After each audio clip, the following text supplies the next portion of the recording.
Welcome to the SaaS Backwards Podcast, where we reverse engineer the success of fast-growing SaaS firms and explore strategies CMOs and CEOs are using to drive their businesses forward. Welcome to SaaS Backwards, a podcast that helps SaaS CEOs and CMOs to accelerate growth and enhance profitability.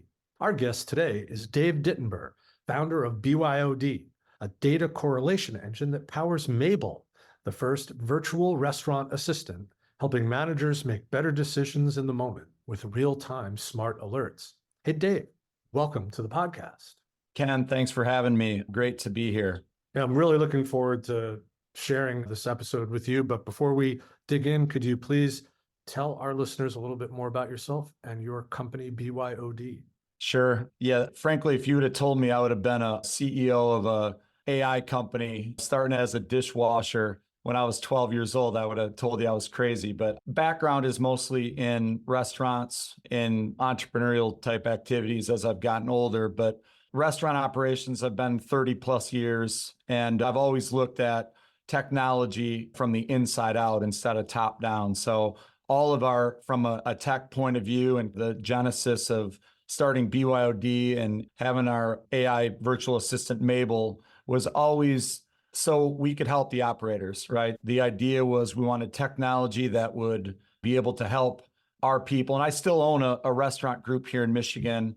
And what the challenges that we saw is that most of the time our managers were spending too much time in the back office, right? Looking at reports. And at one point we had, I think, 15 different pieces of technology and apps and so forth that you looked more like a scene from Minority Report with Tom Cruise than we did being able to have people go out and be hospitable to our guests. And so myself and another gentleman who was the tech brains behind it came up with this idea that said, let's combine operations with technology like AI and let's see where we come up with. So we fell into the space a little bit more than it was created, but it was all based on the ability for us to make our managers more efficient and provide better service to the guests and the people that were coming into the restaurants. So you're really a restaurant subject matter expert, as you said, from the operations out, much more than a tech exec. So what made you want to start a software company? I mean, you painted a little bit of the background there, but that isn't the whole story, I don't think. I've always considered myself as bleeding edge, right? If people brought new tech that we thought that could help us and advance that we were always early to jump on this. And so when I remember when I was working at Outback Steakhouse by the first point of sale that looked like a cash register, right? That was a big tech stack for us. So I think overseeing that evolve over the years, there was no shortage of tech and data. There's the decision-making was always lacking, right? So whether it be when I was working in enterprise restaurants or I was working on independents like myself, 6 weeks later, you'd get some sort of P&L report after we went and put all these bleeding edge platforms in and nothing changed.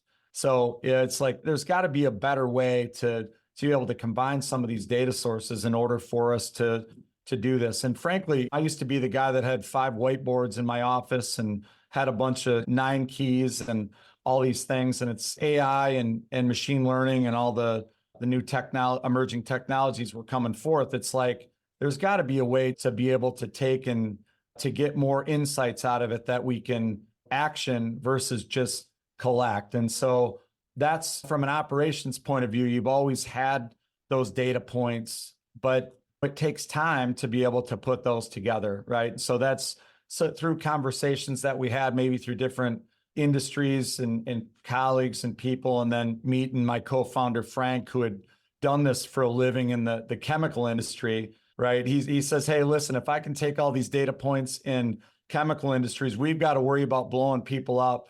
So maybe if we can take that same kind of idea and apply it practically. So realistically, I was looking for better solutions. And a lot of that came through maybe the entrepreneurial curiosity to have those discussions that kind of led to this. And there'd be a lot of long sleepless nights that got us to this point, because even when we started a minimal viable product to try to be able to make that into a scalable solution, as there's a lot of banging your head against the wall. So it didn't necessarily translate from my operational mind. You needed someone that could interpret what we were trying to do operationally, but then put it into a platform or a solution that could have that practicality that the end user could see without having a lot of pain points to implement it. Was the original vision just to improve your own restaurant operations? Or when you started with Frank, was it, we're going to make a software company? So I would say it started with our own restaurants, but at the time I was chairing the Michigan Restaurant and Lodging Association. So when we do a lot of our discussion, I was part of one of our subcommittees that had to do with education and technology. And it just became very evident that the same problems that we were having, that everybody else was having. So it's like, it started with, yeah, we're going to try to solve this. But when you took those use cases and you brought it back to others, it's like, well, there could be something that sticks here, right? And then along with that, you take things like COVID. We launched starting the MVP right on the front end of COVID. So then you take pivoting of how do you adjust models to make the operations more efficient and all that. But ultimately, I think it was a combination between, can we solve this in our own restaurants where the gaps are, but seeing where the market, that there was definitely a need for something like this, especially agnostically, right? Like, there's so many things that are out there, but they all needed to be able to talk with one another. And that was one of the main frustrations that we heard when we talked with others in the market. How big a market is this? What's your addressable market for improving restaurant operations? So total amount of restaurants in the United States right now, 750,000. Actually, when we first started, we thought this was more of a only full service, but now since we've been in it, there's a lot more emerging in places like convenience stores. We really weren't taking things into account like QSRs, right? Everybody's trying to create that value for the customer and for the guest, right? And to improve that guest experience. So frankly, we thought the available market in the full service was maybe a third of that. And now we see that that available market just keeps increasing. And so what we thought from when we started, that it was only going to be somebody that was bleeding edge on technology or that really was trying to improve full service restaurant, we saw that market really expand in, frankly, in areas that we would have never thought. Yeah, it's really interesting you talk about convenience stores and QSR. I mean, I had my last breakfast out at a Circle K. On my last trip down here, I had lunch at Buc-ee's, which is a gigantic convenience store, just enormous operation. So, I mean, I just think the notion of where food service is occurring and where customers want to meet food service is very different, much more takeout, takeaway, drive-through. There's a lot happening there. And these operations, these are the ones that have the big data problems too, right? They're trying to scale on manual labor, and that's really hard to do. Whereas the fine dining, there's a lot more margin to work with to make up for the lack of use of the data. So I think it's interesting. And it's interesting. The idea with BYOD is bring your own data, right? Your tech stack in individual restaurants are different in for whatever reason. And some of those are just legacy things. But once you implement a solution, it's very difficult to try to rip and replace everything. And what we wanted to have is something that was very approachable, very economical. I believe AI it's a commodity, right? I believe in order to really utilize technology, it needs to be affordable. And it's like the ideas of the television that used to be 10 grand that are now $200. I feel like that's the best use of technology. And for example, in the C-store space, just some of the use cases that how do you combine loyalty in a way that somebody can fill their car up with gas or be at a charging station and then get a great meal. The operations side of that has helped us a lot because when we look at it from the operator perspective, we understand how to improve the guest experience. But then when they throw something out from like a charging station, it's like those are some things that are specific to them and their business needs, but very important because if they don't put all those streams together, those are some of the ways that they look to grow. And frankly, you need to have all those seamless experiences in order to really, that they can get what they need from a back office or an individual transaction piece, but also so they can really improve that experience to their guests. And the convenience store show that I was just at, all the people that you just mentioned there, including a group that we've just started to engage with called Stinker Stores. They are like cutting edge, they're fun, but then they've got this great loyalty brand and some really great energy in their leadership that they're really trying to provide the best product they possibly can, right? All those things are areas that we didn't think that we have an opportunity, but we're really excited because we see much opportunity for growth. It's frankly been really exciting to work in there. I think I just want to unpack one thing you said. I think it's worth just underlining the idea that you bring the tech stack you have and the solution will adapt to that, integrate with that. I think there's two kinds of tech out there. There's tech that wants to replace things you have, and there's tech that wants to improve the effectiveness of what you have. So this is more in the category of improve what I have and provide me new capabilities, right? 100%. And the idea too, being in that space where I too had a tech stack, right? And if I had to go out there and spend $50,000 per unit on new hardware and the implementation costs and the adoption rates, and it's just very difficult. So we wanted things that you were able to plug into and get immediate ROI versus some other solutions that are very good solutions, but it's a big investment. So again, if I went into a multi-unit operator and said, oh yeah, this is great, but you got to go in and put $1 million into your tech stack, it just, there's no way that would work. And so we wanted it to just be very approachable and something that got immediate ROI. Can we shift gears a little bit and talk to how you've done your funding, how your initial funding, and how you financed and built the business from there? Sure. Yeah, we were all self-funded and we were trying to solve our own problem.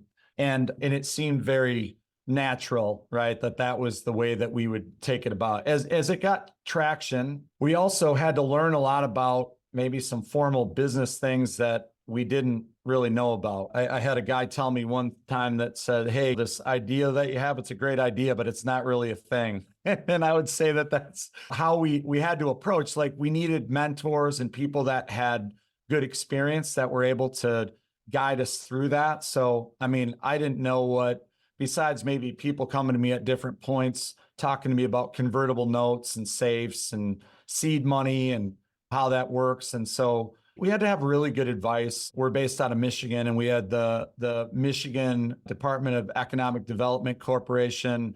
They led us through kind of a thing that got us hooked up with an attorney who had a program that went through and walked us through as we went from that self-funding to go out and look at what that next round looked like. We're still, from a funding portion, we're still the majority self-funded, but we had to learn how to exhibit confidence with our investors that gave us money through those rounds. So we did 2 rounds. One was a round of convertible debt, and then another that was a round of safes. We've also tried to, unlike a lot of people that we've seen in this space, we wanted to be more about delivering product that could deliver results versus just trying to go out and raise money.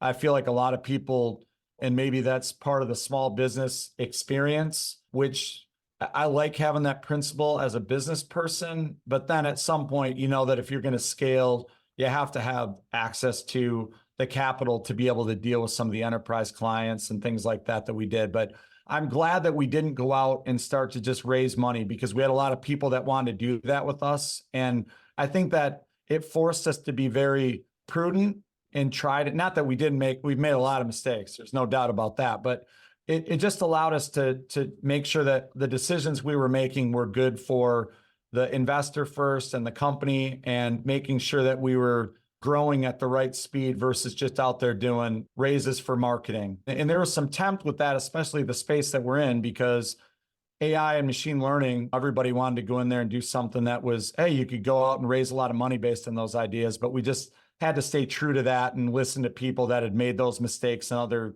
sectors. But yeah, that was the thing. So we are in a position right now where we're not really on a raise, but because we've been true to the investors, and like I said, we've made mistakes that were all based on things at the time that were out of our control. We also didn't create a big debt instrument that is going to strangle us moving forward. And we know that we can still deliver back to the investors and still make the right decisions for the platform and the product. One of my friends started a couple of companies in an early podcast episode on this podcast. I think he was like the second or third guest. We talked about the West Coast mindset for raising money, which is raise a ton of money and then figure out what you're going to do with it. An East Coast mentality, which is a little more thoughtful. Maybe there's a middle of the country approach to this too that people should be aware of in terms of being prudent, as you said, and really being focused on the outcome for the investor first. I think that was a nice little insight maybe to highlight there.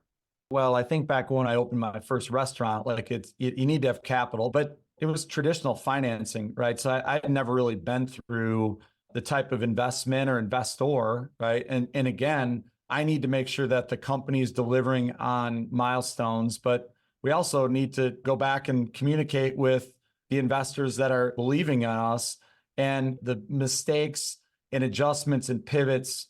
I learned very quickly that we just want to be transparent. I want to be an over communicator to those folks. And again, if you're bigger, it's hard to keep that, right? And I think there's a point where you need to be the bigger guys, what they have to do. But for us, we wanted to keep it to a point that we could always tell that story. And they've been really appreciative of that, right? Because it's sometimes they don't like what they're hearing, but on the other side of it, you can align the strategies and what you're trying to do.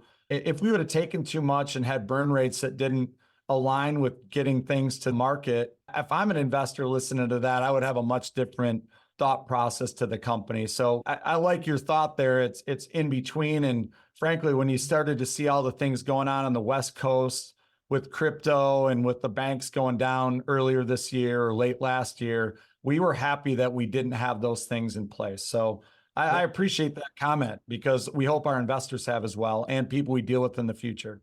Having respect for your investors is something I think is really important and gets lost sometimes, especially in an era when money was relatively easy. It was pretty easy to lose sight of the fact that somebody had to work hard at some point to make that money happen, right?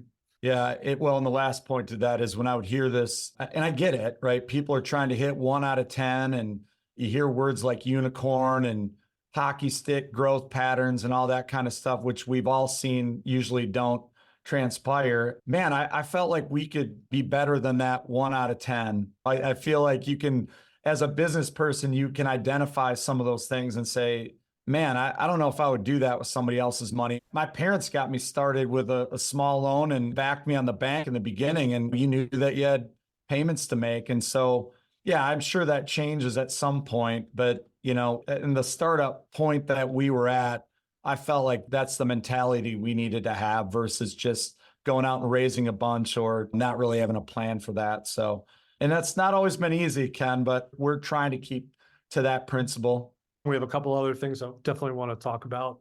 Briefly, COVID did force a pivot for your business. You said you were coming out with your MVP right as COVID happened. How did that end up helping product development? I mean, I realize it must have been a scary time, but I want to know about the outcome, how you capitalized on that. Yeah, the big thing is especially in Michigan, where we were on the restaurant side, they had a lot more requirements for things like contact tracing and some of that. And so we shifted the platform to be able to provide some tools with some people that were testing our platform at the time. They got to see immediate result that helped them. And then it also allowed us to continue to develop, because it wasn't like you could go out and sell virtual restaurant management software when restaurants were closed. So especially when we were more on the full service side. So what I think it really allowed us to do is be able to continue to develop things. I think we wouldn't be here talking about QSR or C-stores if that didn't happen, because that allowed us to bring some of those, call it more mundane tools that they needed. But those were also things that allowed us to be able to get our support models in line and get our platforms in line. And again, even things that we didn't know what a CISO was, right? We didn't know anything about security, right? At the time, we were just building out a platform. So it allowed us, I think, to really get our skill sets and our hierarchies in line, really test our platform. and continue to be at a point now where we can scale it, which I don't think we would have been able to do if we didn't have those early customers taking some of those data points in and being able to move in a different direction. I think you hinted at something that also has gone on in your business, that you're selling and now having to support enterprise scale customers. Can you talk a little bit about the things you're doing as a small company to be able to do that? Like you mentioned security and having a security posture that's acceptable. What else are you doing in order to sell to them? The ability to implement quickly, right? In the enterprise model, it was small companies. I think sometimes people are hesitant because they're small. Our message to those enterprise companies were not that we wanted to be a custom solution because we wanted to be SaaS, but on the other side of it, are there things that you could deal with a company that's small and agile to be able to integrate and get to the point that we're doing work and boots on the ground sooner rather than later, right? And there's always that are there strings attached thing, because the bigger the boat, it takes longer to turn it. But we went at it, and a lot of those enterprise people really needed to have operational results. And so if you knew that those operational results ultimately aligned with their financial goals, because most of them are publicly traded and so forth, and we could go and do that quickly and agilely, and yet have some potential to address some things that they may want to in the future. We also had a lot of relationships and trust with people that they knew that we were trying to do this to benefit them. It wasn't something that we were just trying to sell subscriptions to grow a business. Like, we genuinely wanted to go in and fix those problems. But I mean, so many times they're overpromised and underdelivered. So they go through and they spend time to be able to clear the way for you, but then it is lackluster. Man, that's a tough thing for them. So we had to develop trust, and then ultimately just really be that agile company that wanted to jump in and start to help them see immediate results, either in cost of goods or efficiencies or manager communication. And so I think that's why the enterprise companies were drawn to us. One, because we had to have the relationships, and two, because we had to show them results. And it's a small industry. Most of the people you deal with at one enterprise probably were with another enterprise that you're going to go talk to next, right? So if you don't do well, you're at the meeting, you're already hearing about things that were there. So we've been really lucky and has some great partnerships with some bigger companies like DirecTV for Business, that people say, well, how does TV have to work with this? And they had a restaurant vertical. In their restaurant verticals, they were all talking about operations. And so we met them, and they're like, hey, will you talk to these guys, talk to BYOD? And some of that was just so natural. But if you didn't have that entry point, man, it's hard to break into those areas and penetrate them. Looking back a little bit earlier in the conversation, you mentioned briefly state, and I think also the National Restaurant Association as organizations you leverage, and also your own state of Michigan economic development. How important are those two kinds of entities, do you think, for a young software company? And is it the kind of thing you think some entrepreneurs maybe overlook? Yeah, I think a lot of entrepreneurs overlook that, especially in the tech space, because they're so into their product. That was one of the things that, from a business aspect, from dealing with the MEDC, for example, or being part of both the Michigan Restaurant and Lodging Association or the National Restaurant Association, you realize that a lot of the mentorship, a lot of the use cases, they all come from that inside out approach. So sometimes when someone just has a product that they want to launch, can be the best product in the world, but how many of those just sit on a shelf someplace, right? Because you're not able to get that out. So the National Restaurant Association has been great for us, just to introduce us to people and try to get our message across. And again, they have all the relationships, right? And same thing with the Michigan Restaurant Association. And a lot of people that I'd sat on a lot of those boards, they had similar issues to us.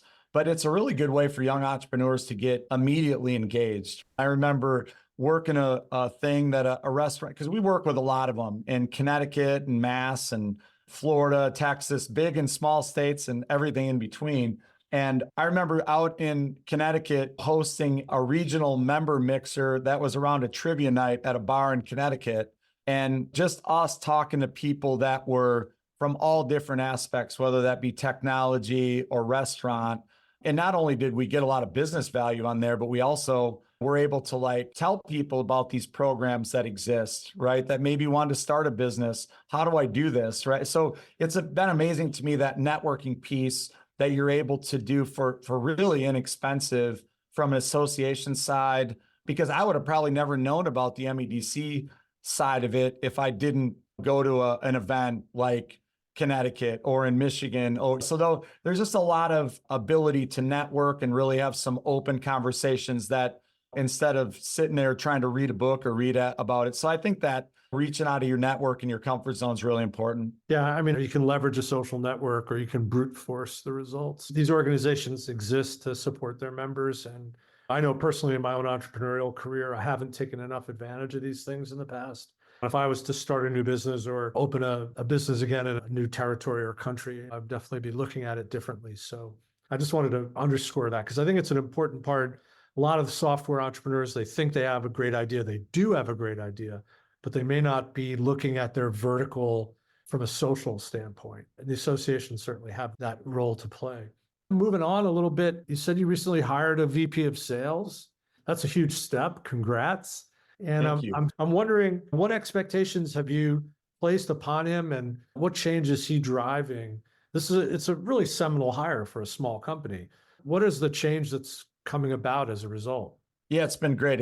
We're just in our second month. And as operators, one thing we weren't really great on was sales and marketing organization. And so we had a lot of good materials, but we had to condense that down into a piece. And so Michael came to us from Fortinet, a lot of industry experience. He had restaurant vertical experience. And, you know, he probably looked at the folders of things we had that were like, okay, did you guys just on a whim, did you just create new pieces? So we had some laughs initially to start. So initially we brought him in because of his breadth and depth of experience and relationships. But, you know, to get us grounded in that, hey, let's look at this more by customer segment where our opportunities are, kind of the defining of sales process, not just for a VP of sales, but how do we go on and bring other salespeople, or how do we create B2B partnerships? He did B2B partnerships where he was at as well. So he's taught us a lot about that, which frankly have been some sales channels that we really didn't consider. We were trying to go through ours, but primarily after he got us organized, he's been working more on mid-market restaurant sizes. So anyone between 5 and 50 units. And we've had some really good conversations that with groups that we would have not been able to have if Michael was not there. And so along with that, we're starting to really look at things, formalizing how many calls do we need to make a sale, you know, and having metrics in place that are so important in terms of your success as a company, right? Because a lot of times, along with the software engineers that want to sit and continue to develop or enhance, I was listening to a podcast about a guy who had started 12 and they exited 7. And one of the things he said is you got to get out there and prove viability in the marketplace. And so Michael was out there to really help us accelerate that and really look at that mid-market piece. And then unfortunately, fortunately in the startup world, we wear a lot of hats. And so myself and my partner, Sam Short, we still work on a lot of the enterprise folks. And so we're looking to expand that sales team out as we are, but we're not in a position where we can have an enterprise salesperson and a VP of sales right now. So big step, but you know, now we need to go drive the business, which is the next phase of this, right? Go sell and get contracts out there to bring the revenue in there to build the team that we need to continue to build to be successful. Makes a lot of sense. I want to land this episode with you on a tougher part of the journey. We talked before that you lost your partner at a really critical moment. It passed away. And I'm curious how you dealt with that. How did you respond to that loss? And what did you learn as a result? This is like one of those things you can't imagine until it happens to you. So I think there must be some good lessons learned for other software execs that they might keep in their back pocket and hope never have to use. Yeah. And so Frank Loix was my co-founder and just a fantastic person and was somebody that from information and wealth, both personally and professionally, it was like just the energy of having somebody that was on the tech side, but also, he managed global business for Dow Chemical, managed thousands of people on his team. When I had a chance to speak at his eulogy, all of these execs came in from all over the world, right? That you knew it was there, but it's like, wow, it was always great when we started to talk about BYOD. Frank would always take the technology side and he'd always say, "Oh, Dave, you're the business guy." And I'm like, I always thought it was laughable, right? From a guy who was a global business guy, but he would draw that line. And then we'd also be the guy that would sit there and say, "Hey, as we're moving forward," he would never push anything on you, but he'd give you that, "Hey, you should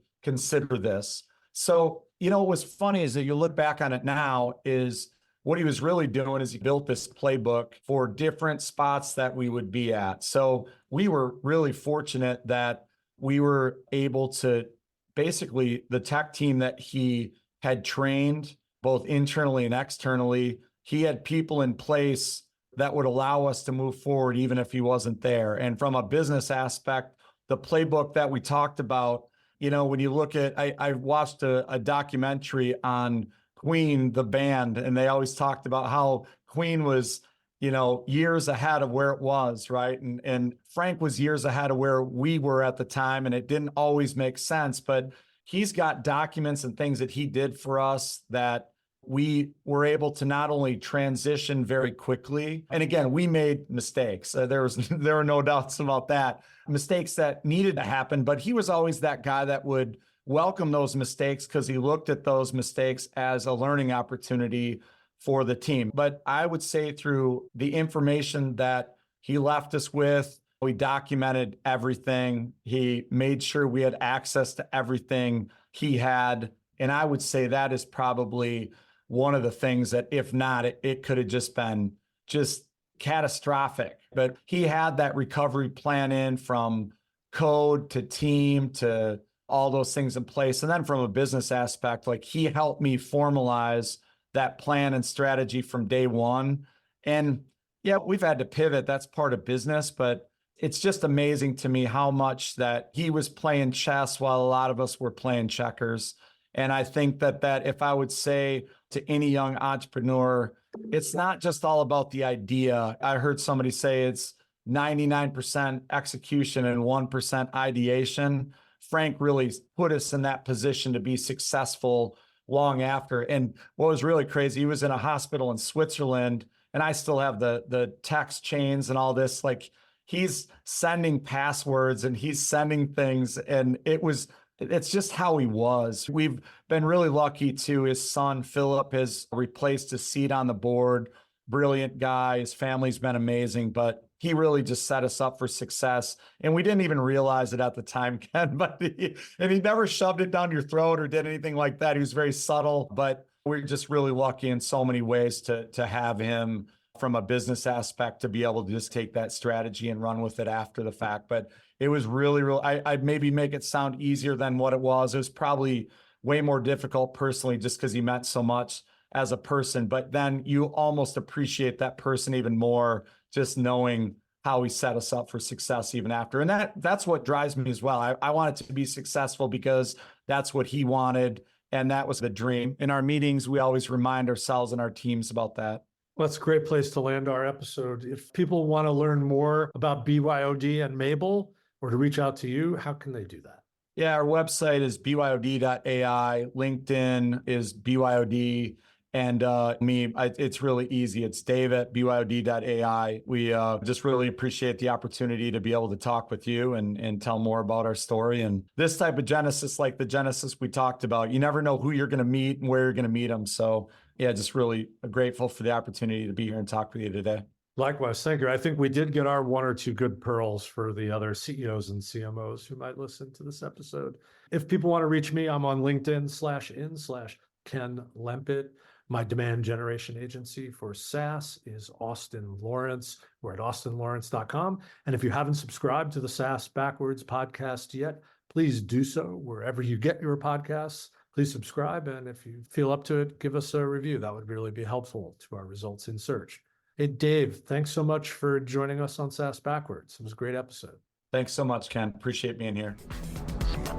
Thanks for listening to the SaaS Backwards podcast, brought to you by Austin Lawrence Group.